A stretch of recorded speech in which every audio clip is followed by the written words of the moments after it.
हरे कृष्णा। अध्याय दूसरा, श्लोक नंबर 61।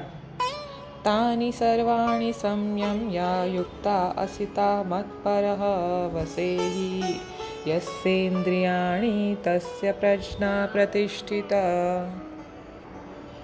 इसका अर्थ, जो इंद्रियों को पूर्णतया वश में रखते हुए इंद्रिय संयमन करता है और अपनी चेतना को मुझ में स्थिर कर देता है, वह मनुष्य स्थिर बुद्धि कहलाता है।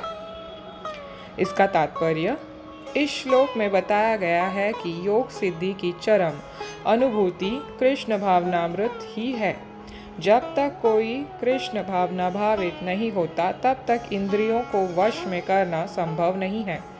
जैसा कि पहले कहा जा चुका है, दुर्वासा मुनि का झगड़ा महाराज अम्बरीश से हुआ, क्योंकि वे गर्ववश महाराज अम्बरीश पर क्रुद्ध हो गए, जिससे अपनी इंद्रियों को रोक नहीं पाए। दूसरी ओर यद्यपि राजा मुनि के समान योगी न था, किंतु वह कृष्ण का भक्त था और उसने मुनि के सारे अन्याय सह लिए, जिससे वह विजयी हुआ।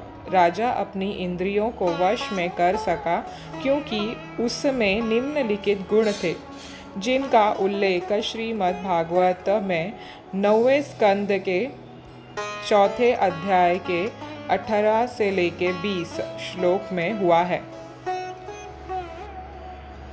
स वै मनः कृष्णपदारविन्दयोर्वचंसि वैकुण्ठा गुणानुवर्णने करौ हरेर्मन्दिरामर्जनादिषु श्रुतिं चक्राच्युता सत्कथोदये मुकुन्दालिङ्गलया दर्शने दसौ तद्प्रत्यगत्र स्पर्शेङ्गा सङ्गमम् गृणानां च तत्पदा सरोजसौरभे श्रीमत्तुलस्या रसानं तदर्पिते पदौ हरे क्षेत्रपदानुसर्पणे शिरो ऋषिकेशपदाभिवन्दने कामां च दास्य न तु कामकामयया यथोत्तमा श्लोकजनश्रयारतिः।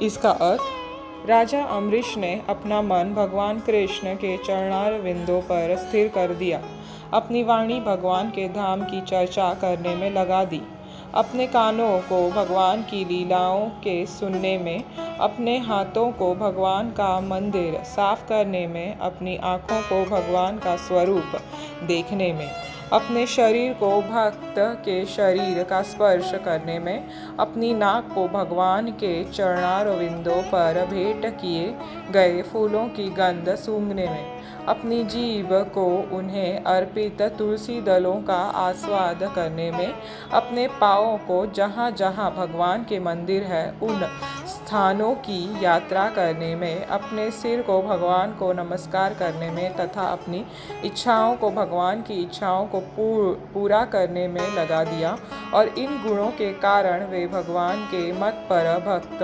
बनने के योग्य हो गए। इस प्रसंग में मत पर शब्द अत्यंत सार्थक है। कोई मत पर किस तरह हो सकता है, इसका वर्णन महाराज अम्बरीश के जीवन में बताया गया है।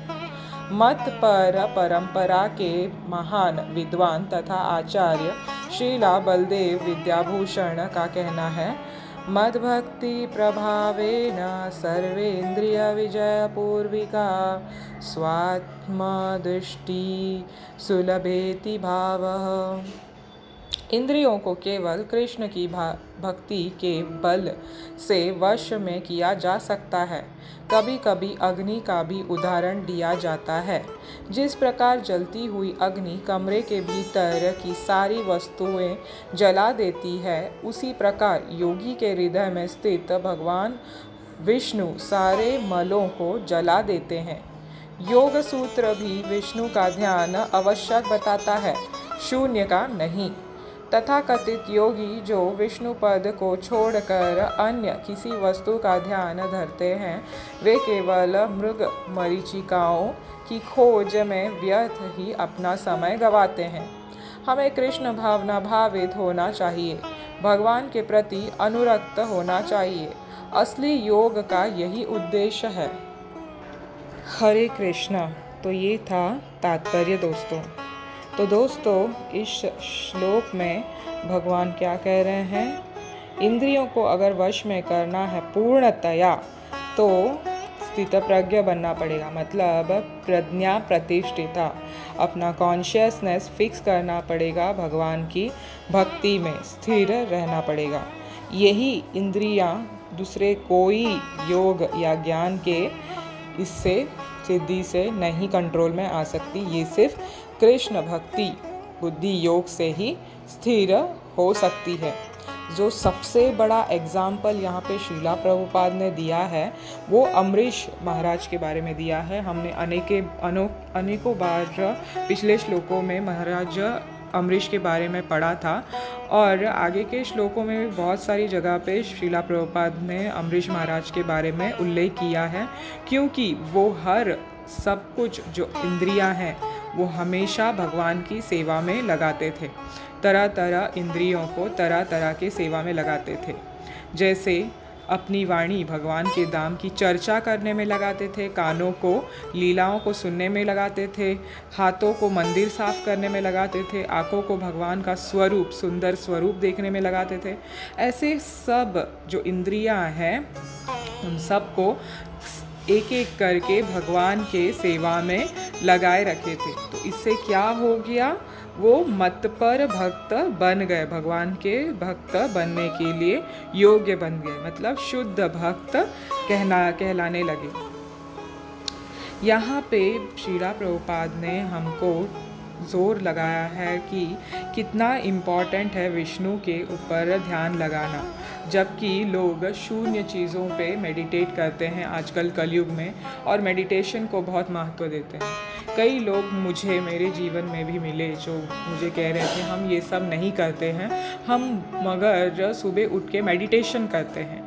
जब मैं उनको पूछती थी कि आप मेडिटेशन फिर किस पे करते हो, तो वो बोलते थे प्रकाश के ऊपर करते थे। अब क्या किस तरह का प्रकाश, क्या प्रकाश ये नहीं पता, बट प्रकाश के ऊपर करते हैं, क्योंकि उनको लगता है कि ये जीवन जो है प्रकाश से आया है, प्रकाश में जाएगा और प्रकाश ही है।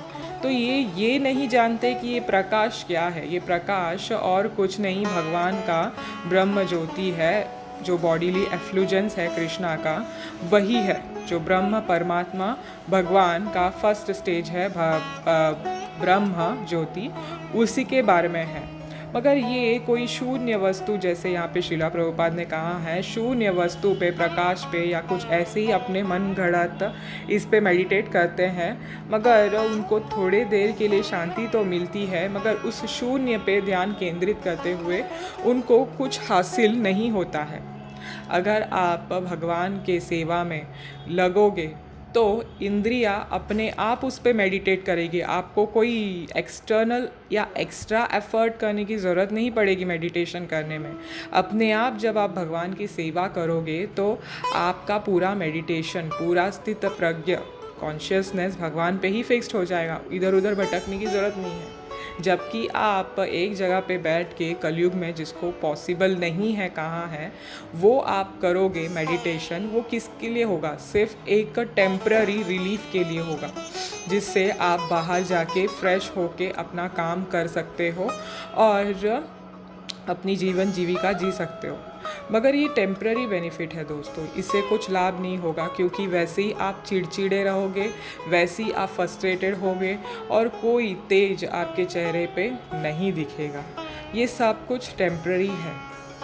अगर आपको परमानेंट बेनिफिट चाहिए तो कलयुग में जैसे चैतन्य महाप्रभु ने रेकमेंड किया है, जो है संकीर्तन यज्ञ, यही हमको फिक्स्ड कॉन्शियसनेस में लेके जा सकता है, बाकी टेम्पररी मेडिटेशन नहीं। ये दूसरे युगों के लिए बताया गया था। जैसे सतयुग में लोग बहुत पायस थे तो उनका माइंड बिल्कुल भी डिस्टर्ब नहीं रहता था, तो वो मेडिटेट कर सकते थे भगवान पे, वो भी 1-2 मिनट के लिए नहीं बल्कि हज़ारों करोड़ों वर्ष तक, क्योंकि उनकी उम्र भी उतनी थी।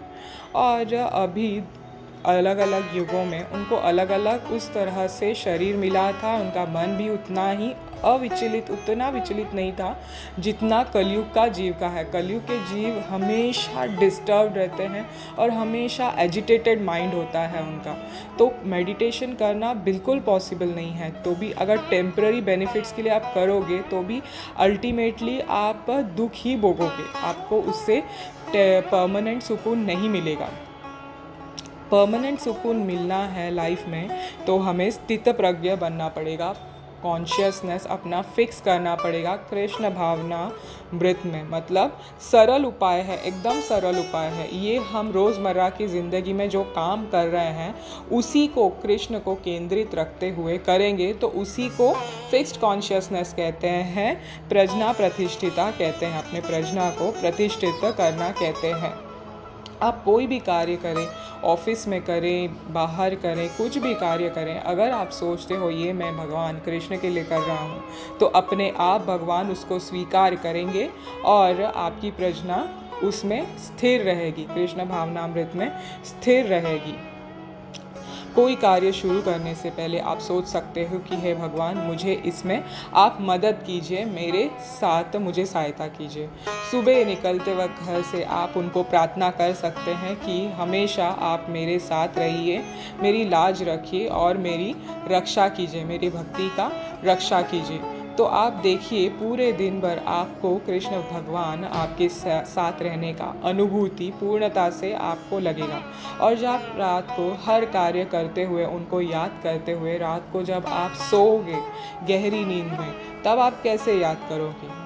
बल्कि ये आपको उपाय मैं बता रही हूँ जो मुझे बहुत सारे भक्तों ने बताया था, शुद्ध भक्तों ने बताया था कि रात को सोने से पहले हरे कृष्ण महामंत्र बोल के भगवान को धन्यवाद करते हुए, ग्रैटिट्यूड फील करते हुए, दिन भर में आपने मेरी बहुत मदद की, कल भी हम साधना अपनी अच्छी से कर सके, आपके चरण कमलों में मन स्थिर रख के भक्ति कर सके, ऐसे हमको आप प्रज्ञा दो, आप कॉन्शियसनेस दो, भगवान वरदान दो और मुझे आपकी सेवा में इसी तरह से लगाए रखो। ऐसे आप कह के प्रार्थना करके सोओगे ग्रैटिट्यूड एटीट्यूड में, भगवान को थैंकफुल एटीट्यूड में, तो दुनिया की कोई ताकत आपको अच्छा बनने में नहीं रोक सकता।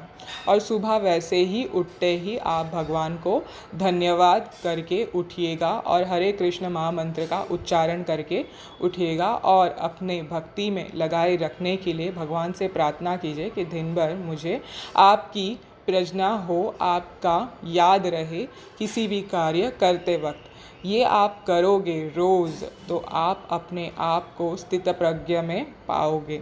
यही इसका सबसे बड़ा सीक्रेट है दोस्तों। हरे कृष्ण कृष्ण कृष्ण हरे हरे, हरे राम राम राम हरे हरे। श्री कृष्ण भगवान की जय, श्रील प्रभुपाद की जय।